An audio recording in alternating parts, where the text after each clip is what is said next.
Good morning. Good morning. You guys already know it is Teach Us Tuesday in the Building Your Own Six Figure Business Facebook group.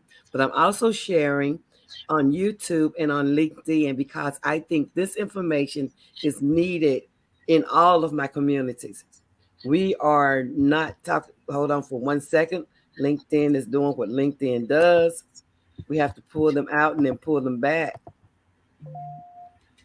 LinkedIn is such fun.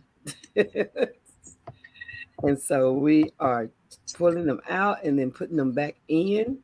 And we're connected to LinkedIn. So hello, LinkedIn. LinkedIn, Facebook, and on YouTube. We're in the group Building Your Own Six-Figure Business. And we are talking about business credit, like the business funding blueprint in order for you to get business credit and get funded. So good morning, Elijah. How are you? I'm very, very well. Good morning, Linda. But thank you for joining me for Teach Us Tuesday. And so my LinkedIn is not acting well this morning, but I'll keep working on that. So please, Elijah, introduce yourself, who you are. Tell us about CBR. I'm Elijah Cheeks, owner of CBR Capital. We're a consulting firm that helps business owners access capital by not using any of their personal assets. This is a way for them to obtain financial freedom, but at the exact same time, an opportunity to protect themselves from any type of financial ruin that could happen from a business failing. So our objective is to make sure our business owners are successful, even if their businesses aren't. I like it. I like it. And that success, a lot of times, because I hear all the time, the one thing people say, we don't have access to capital. Like I hear businesses say that so often. And I think about it's not that they don't have access to capital, it's they don't have access to people who know how to help them get access to capital, right? Yeah, I would 100% agree with that. Yeah. I really do believe that when it comes to getting funding, it really is just a formula. And as long as you know how to structure your company correctly and your own personal profile correctly, there is at least $50,000 of funding out there for every entrepreneur that really wants to fulfill their dreams.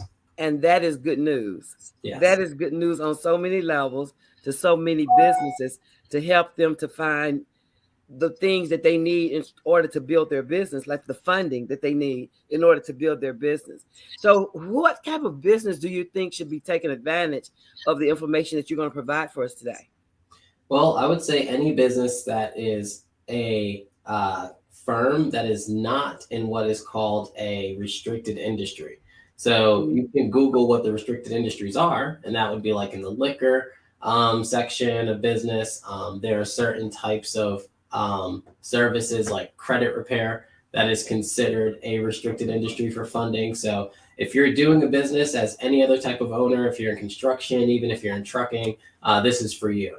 Those other businesses may actually look as high risk, but there's still opportunity to get lending and also to build your business credit and personal credit in a way where you'll be able to access lots of funding. I love it. I love it. I love it. Because I hear this. This is going to be the answer to a lot of people who are like, how do I get funding? Like, I know I could be better if I just had a few more dollars, right? Mm-hmm. And so if you have a presentation for us. I sure do. Okay, so if you want to cue that up, we can get started on you presenting that to us. And then I will bow out while you do your thing. Okay, let me see if I can do this right now.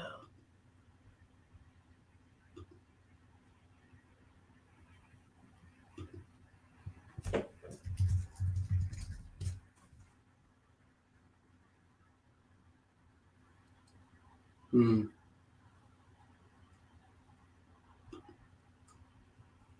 I love technology. A It lot has of been the fun. pain of my existence here lately. I tell you what, So I think I'm sharing my screen. How's it working I out? don't see it. I don't see it yet. Okay, let's see here.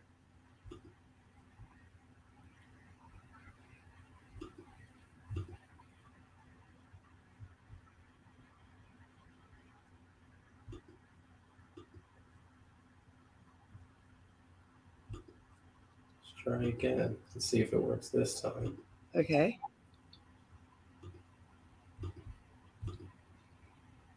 I know, Dr. Gorman. We're working on it. No, it's not sharing again, huh? No. Okay.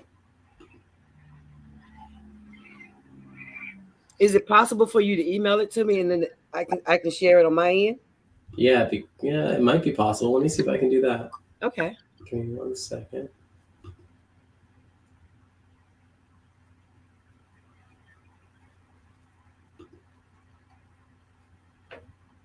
We love technology. Sure do.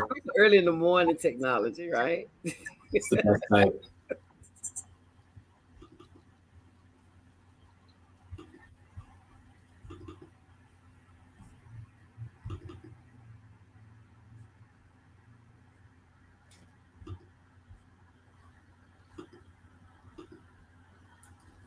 Okay, now I'm just gonna send you this email.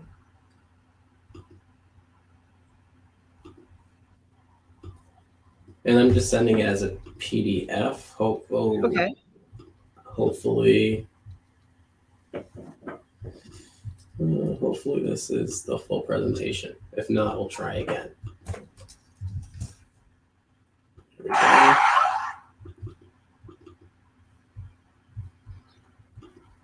Are you sending it to the info or the LSMB? LSMB, and that Okay. actually what I sent you is not what we need. Okay. I love it. Yeah, this is fun. Give me 1 second. Yeah, listen, hey, party over here. But I, anytime I have information that's going to be of value to people, there are these obstacles that appear, right? But we just keep pressing through. Mm-hmm. We just keep pressing on.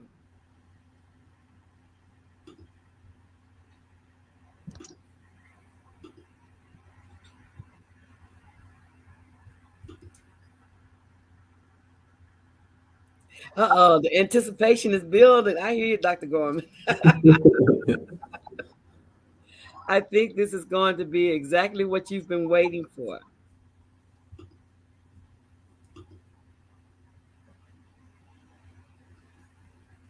Dr. Gorman, where are you? Where are you located?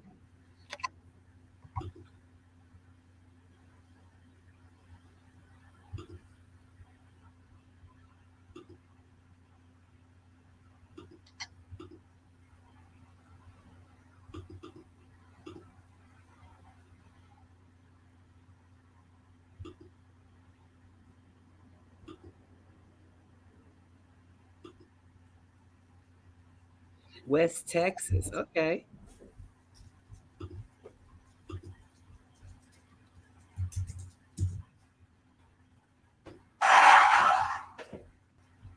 I believe you should be able to I should see it now. send it to you in an email. Okay.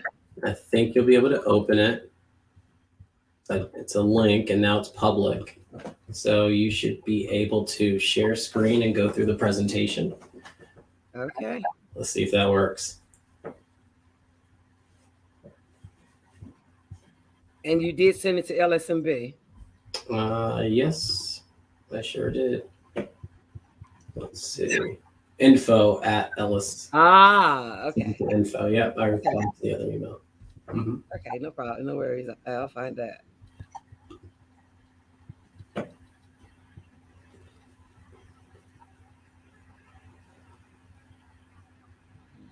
There. And there. And we have it. It's loading. Beautiful.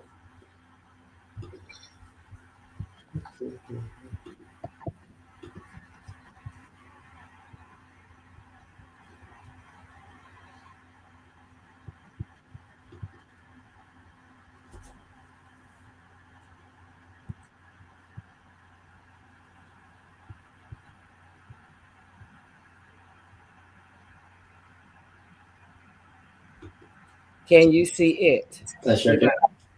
Perfect. Awesome. So I'll ask you to change slide. Absolutely.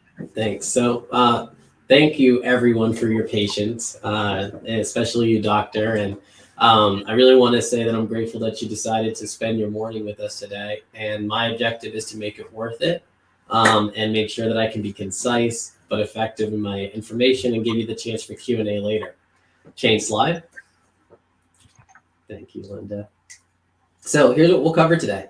I'll talk briefly about who I am, so that way you understand how I got the information that I'm sharing with you. I'm also going to dive into what we call the funding trifecta. In our company, CBR Capital, we know that there's different ways to get funding, and what we focus on is unsecured capital, the type of capital that is not connected to any assets, because that is the type of lending that allows us to have the most freedom and the least risk. We also can spend time diving into any questions at the end. And then there'll be a limited offer where you'll get the chance to actually go ahead and schedule time with me just for being part of Linda's community. So let's go to the next slide. So hopefully we get to do great things together. I'm Elijah. I started off as an entrepreneur at the ripe young age of 17 years old. While I was in college, I was selling items from Walmart to my dorm mates, and it was really fun. It was like Sprite and honey buns, and I just tried to undercut the prices of the vending machines, buy in bulk. I made flyers that I printed from a computer, and I passed them around my entire dorm, and I would turn a profit of about $15.78 every single week, and I would use that to really motivate myself into entrepreneurship. Later on, by the time I was 20, I bought my first property. I ran my own office with a company. I got my mortgage broker's license at that time too. I had some really lofty goals of being really wealthy at a very young age. So I really worked hard to keep on growing. So I bought a business in my mid-20s, and I did this with business credit, using none of my capital and having to put up no collateral, and also using owner financing. And this business was already running, and it was already doing over $100,000 of revenue annually, and it cost me $0. So when I was able to do that, I really got excited about buying more assets. I would wholesale property, and now I own multiple businesses, and my consulting firm, CBR Capital, helps owners be at the epicenter of their ecosystem of businesses with the least amount of risk, regardless of what type of business they own. Next slide. So what I'm excited to talk to you about is the first part of the funding trifecta. The first part of the funding trifecta that we're all pretty familiar with is personal credit. Most of us, if not all of us, have a FICO score that we're aware of.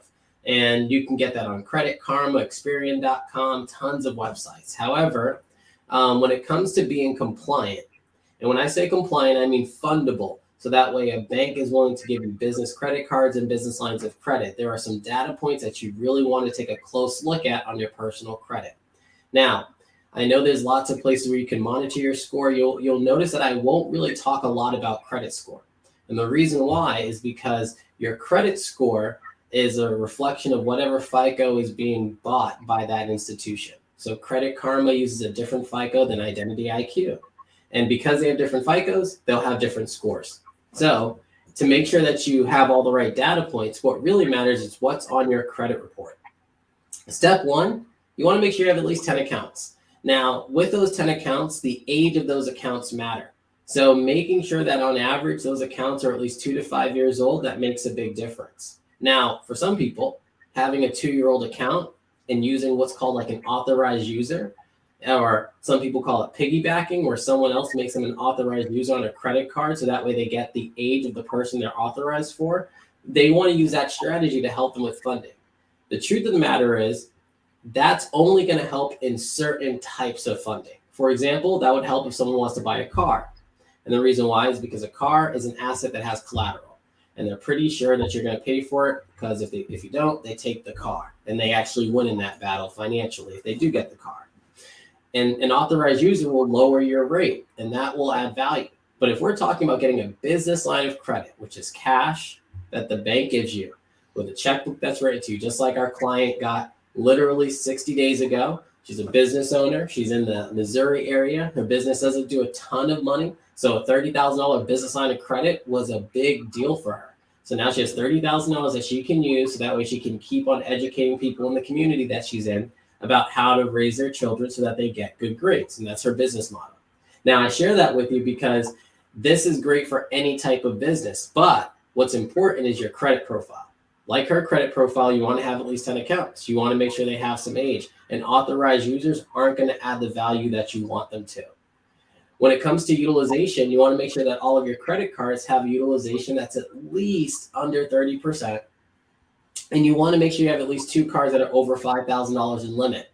The reason why that part is important is because your credit card company will actually go out of its way to look at your personal credit card limits when you apply for a business credit card. And they will give you a business credit card that is 2 to 5 times the size of your personal credit cards. What does that mean? That means if you have a $1,000 credit card, the biggest business credit card you'll get is $5,000. But if you have a $5,000 credit card, then you can get a $25,000 business credit card. And there are $50,000 business credit cards out there too. And if you have a $10,000 card on your personal profile, you have a shot. Now, obviously, if you have a 20 or 30K card, it's almost a slam dunk, right? So how do you get your credit card limits higher? Well, I don't want to take up too much of your time on this one part of the actual trifecta. So we are going to move on to the next part. But if you do want some tips, schedule with me after. Okay, we're going to give you a link in a way that you can do that today. And it's a limited time. So make sure that you do schedule soon, because that link is not going to be available forever. This is going to be your opportunity to schedule with me one-on-one so I can go through your personal credit and your business credit profile and tell you exactly what we call your funding potential index score is. So we want to show you what your FPI score is, so that way you know if you should actually go to the bank or if you should wait or if you should use a broker, so you don't have to be indecisive and you get some experts that help you along that path. So next slide, if you don't mind, Linda. Thanks a ton. The next part of the trifecta, after and by the way, if your personal credit is not up to par, then it is still worth it to build your business credit. I get that question all the time. And the reason why it's worth it is because you can build your business credit independent of your personal credit. However, when you have both of them really doing well, when they both have a great profile, I promise you, you will get better results consistently. So let's talk about your business credit profile. Well, you have to make sure that you are business credit compliant. Just like we had to be personally credit compliant, we have to be business credit compliant. What does that mean? Well, that does mean in today's day and age that you do need to have a business email, which is an email that ends with @yourcompanyname.com. You notice that Linda was doing a great job of trying to help me with the email and the technology stuff today, because it's not my thing, obviously. And when we were talking, she goes, hey, did you send it to the info or did you send it to the LSMB? Well, she has an info at hercompanyname.com, which is called a professional email. That makes her one step closer to being qualified for funding with that business versus if she uses an @gmail.com. Now, here's the thing. Creditors, when they actually look for you online or they look to see if you're credible, because that's what creditors do, they're checking for credibility, right? They'll actually go and take that @yourcompanyname.com and they'll highlight it and they'll put it in the URL and they'll see what comes up.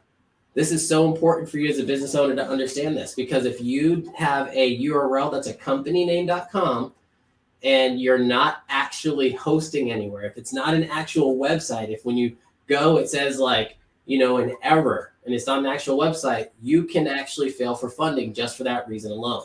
So make sure that the website that's on your company email is active. Now let's talk about that website for a second here, right? We have to make sure that it's not just active, but your website has data that makes it easy to contact the business. So what data do they look for? Well, they're going to call the phone number in most cases that's on the website. A lot of owners don't realize this. And this is why having a Google Voice phone number guarantees that you're going to get declined. They will check Google every single time.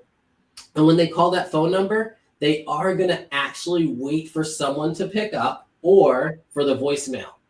Here's a pro tip. Do not let the voicemail on your business line be an automated message. That automated message will automatically get you declined. And I know I keep on talking about what's going to get you declined. Well, you have to understand that the underwriter's job is to find reasons not to give you lending.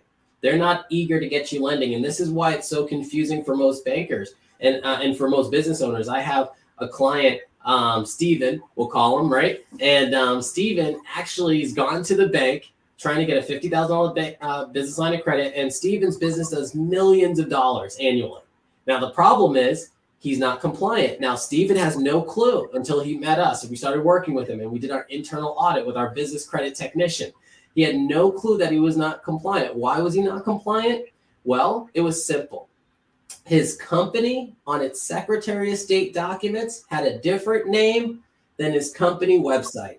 That was it. Why do they have different names? Because he's doing business as. Now, we've all done that before. Tons of people have businesses where they do business as. Nothing wrong with the DBA. However, the problem was it's reporting double everywhere. So he has data for the DBA here and data for this here. So it's confusing to the creditors, and the creditors are looking for reasons to say no, not reasons to say yes. So now he gets declined for a measly $50,000 line of credit that would really help his healthcare business out so he could help with payroll. And why? What's the reason?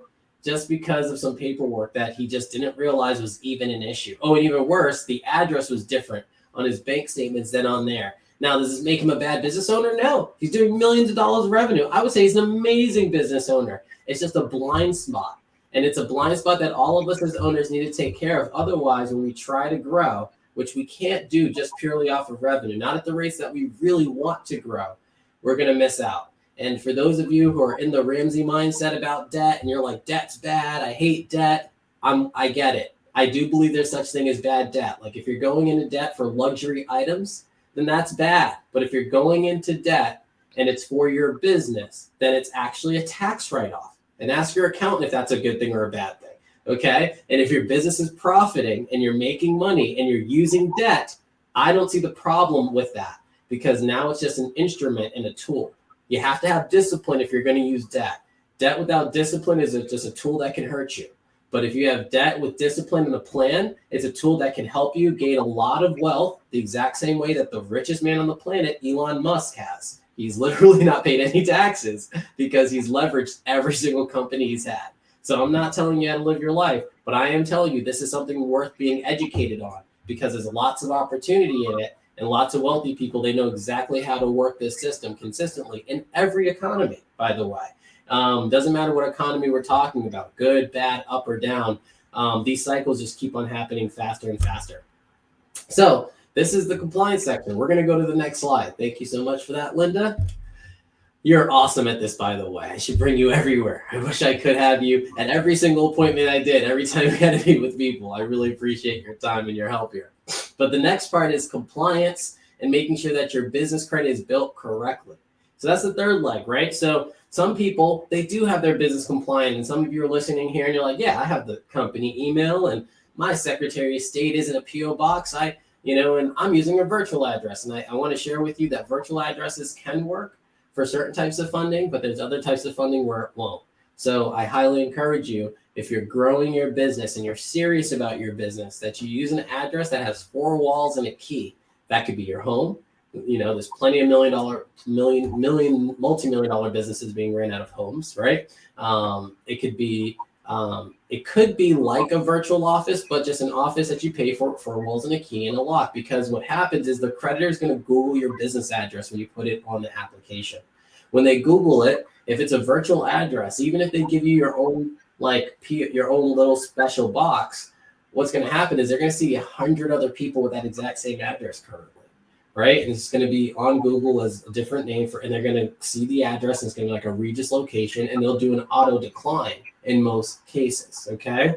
Now, if you have an actual office inside there, you'll have a completely different address. That won't be an issue. It won't be multiple people with your address, right? But you usually have to pay more for the 4 walls and a key. So that way you're separated from everyone else who's virtual. So that's a word to the wise if you want other types of funding that you can get with your business credit, where your business literally stands alone and your personal credit does not matter. We have a client right now. She has a felony. And I know that for a lot of people who've ever had a felony, the worst thing in their life may be the worst thing that's ever happened to them in their life. And the reason why is because it cuts them off from employment opportunities. It cuts them, not literally, but on every application they have to put it there, and every person they apply for says no because you have a felony, right? And then the other thing that it cuts them off to is housing opportunities, because you have to put on your rental application, have you ever had a felony? So, and then they get declined and then when it comes to lending, they put, have you ever had a felony? When you try to get like SBA lending and certain types of lending, and you have to check it off, and then you get declined lending. Right now, our client who has a felony owns a property. and owns multiple businesses. Now, you can own property, you just have to buy it with, maybe not a loan, right? You have to buy it cash or get grants. She's very savvy. That's what she's done. She also has gone out of her way to utilize us to build her business credit on her business entity that will stand separately from her without using her social, which will be able to get funded irrespective of her circumstance. So that's why this is important for all types of entrepreneurs, right? Because there is access to capital. You just have to understand the nuances and how to get it, right? And how to sometimes separate yourself from the company. Because if it's just you and the company and that's how it looks like on paper, you're not really protected too much legally. And you're not going to be able to maximize your opportunity financially. So when it comes to business credit building, there's a couple of things you got to keep in mind. It has to happen in phases if you're doing it organically. Most people, they build business credit by mistake, but it never is enough for them to get funding because that inorganic way of building business credit could take about 5 years for most people. What will they do? They might buy something from Granger. They may buy something from Quill, and then they'll pay it off. And they believe that they now have business credit. and the fact of the matter is, what they have is 2 net 30 vendor accounts that they've paid off that report to Dun & Bradstreet, which is a actual business credit bureau, which reports an actual thing called a Paydex score. However, in order to get a Paydex score to report, you don't have to buy things from Quill and Granger 1,000 times. You actually have to buy from 4 different vendors just once. So that's how sometimes people end up spending tons of money with vendors, 3-4 years. They think that they have this amazing business credit history because they've been great with these 2 vendors, but it won't even produce a Paydex score until you have 4. So that's layer 1, right? And when it comes to building your business credit, there's all these little nuances, and it's from not just layer 1 to layer 2 to layer 3. So it doesn't just end with building your Paydex score. The next layer is your IntelliScore, and that's reported by Business Experian. And then the next layer is your Equifax commercial, right? And you want to make sure that you actually have all of these reporting favorably. And if you're curious on what a favorable score is, you can easily Google that on all of those, right? But you can go to nav.com, start your business credit monitoring journey there, and start following some of the rules and take some of their tips to get started. If you wanted to hire a team like ours, we would have a business credit technician who would send you emails, give you a phone call every single week in the first month, call every single month to make sure that you're on track. And I would actually meet with you personally, quarterly, to make sure you're on track and help you and educate you along the process, because it's not important to just have the actual ability to access capital, but to have the right mindset of what you're going to do with that capital, right? So I want to make sure that everyone who goes through our program is doing it to grow their business and to grow themselves, because that's the most important thing and aspect of what we do is we help people grow. Now, when it comes to the actual latter part of getting funded with business credit, understand that now that you have a business credit profile that's reporting well, what does that mean? That means you have a Paydex score of 80, an IntelliScore above 60, an Equifax commercial that's 420. Those are some favorable scores. Once that's happening, boom, there are banks that are going to give you some business credit cards in your business's name, and they don't have to report to your personal at all. These cards can be as high as $25,000. It's pretty awesome. We have a client right now. His name is Ken. Ken is someone who's dear to my heart. He's been with us for 4 years.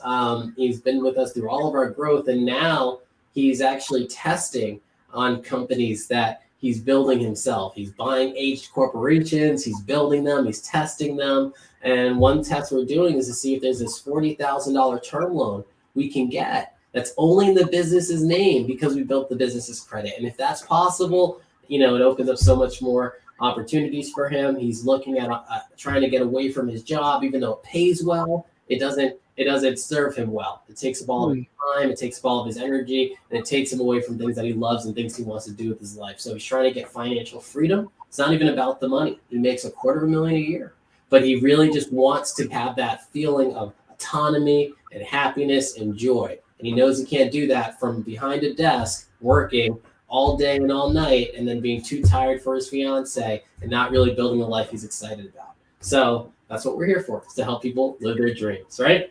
So next slide. This is your opportunity to ask a couple of questions. I know that we only had it from 8 to 9, so I did everything I could to try and condense everything and get it done. It looks like we have 3 minutes left. So if you have any questions, feel free to type them in the chat. Linda, I would hope, would relay those questions to me, and then I Absolutely. do my best to answer them for you, or say schedule with us and we'll answer them one-on-one because we're running out of time. But I'd love to field any questions y'all have. I don't see any questions right now. Can you hear me? Yep, I can hear you. Okay, perfect. I don't see any questions right now. I do know that we had people on in Cleveland, Tennessee, and in West Texas that had joined us. Hi, If West you, Texas. Good to see you guys. yeah, I'm actually not too far from you. I'm actually out here in Texas right now. So if you have any questions specifically about Texas or anything in regards to their banks, I would love to give you some advice. absolutely. And I am looking to make sure that there are no questions out there. Even if you're watching this on the replay, you can still get your questions answered. This will be up for at least 48 hours. And so watching it and then asking your questions, you'll get your responses back in the next 48 hours. We'll make sure that all the questions are answered before we take it down. But this is great information. And the number one question I hear is we don't have access to capital. And it's not that, it's just getting ready and doing all the prerequisites you need to have in place in order to get access to the cash. That's exactly right. That's exactly right. And right now, I think it's a great time to show people where they get the limited opportunity to find out their FPI score, where we can connect with them. Linda, I do believe I did send you the link, but I believe we were on Zoom. So what I'm going to do is I'm going to send you this link again.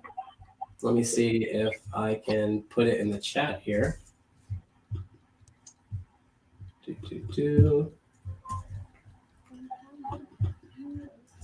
I think I have it. Oh, if you do Oh, no, that. I don't. No, I don't. I do have it. I do have it because I actually took it and put it on a Word document to make Oh, sure that I had it.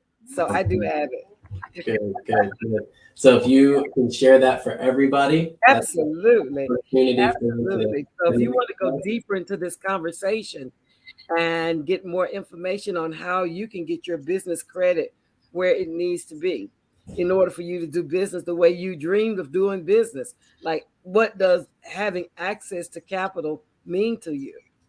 And so I hear it over and over and over and over.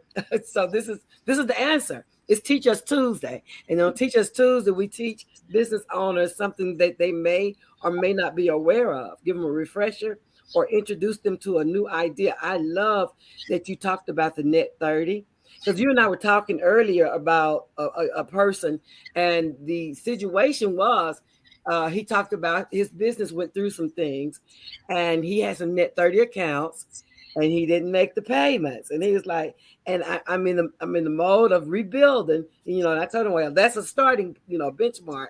Start there, get those back in play. And then I asked him, I said, you really need Elijah in your life. Really need Elijah in your life. Yeah.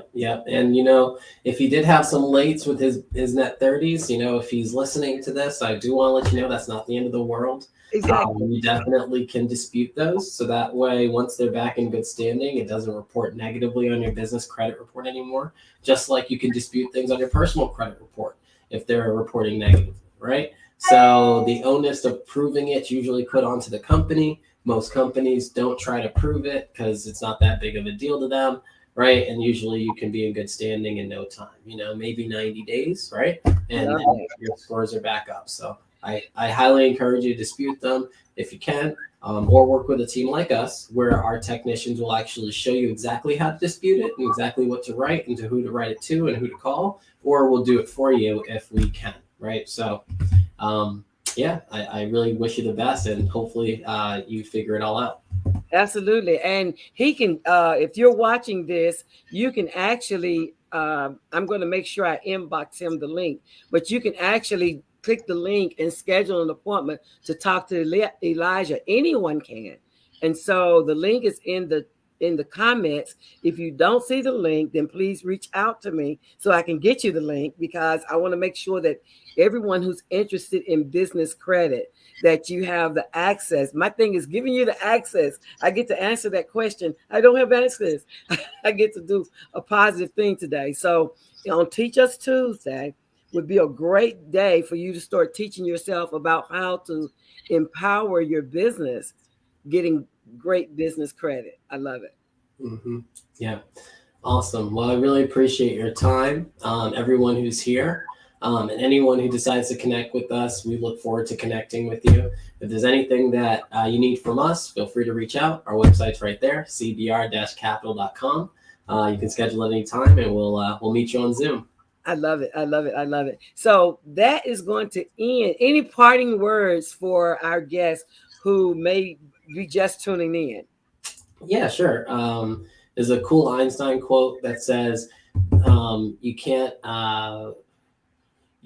Well, basically, to summarize, you can't change a situation with the same mindset that you had going into it, right? And he uses the word consciousness. You can't, get to a certain level of consciousness with, like, using the same level of consciousness that got you there, right? So as a business owner, whatever has worked for you so far can only work for you to get to where you are so far. You always got to expand. You always have to find people that know things that you don't. Whether it be technology and me talking to Linda here, or or if it's just business credit and you talking to our team, So I encourage you to keep on growing and expanding, learning, and also leveraging other people's intelligence to make your life a lot easier. Absolutely. I second that. I definitely second that. So this was a special edition of the Business Plugs Mixer. I thank you all for tuning in. Join me Sundays at 7 p.m. Eastern Time here on the Business Plugs Mixer. Have a great rest of your week. Let's get this week rocking.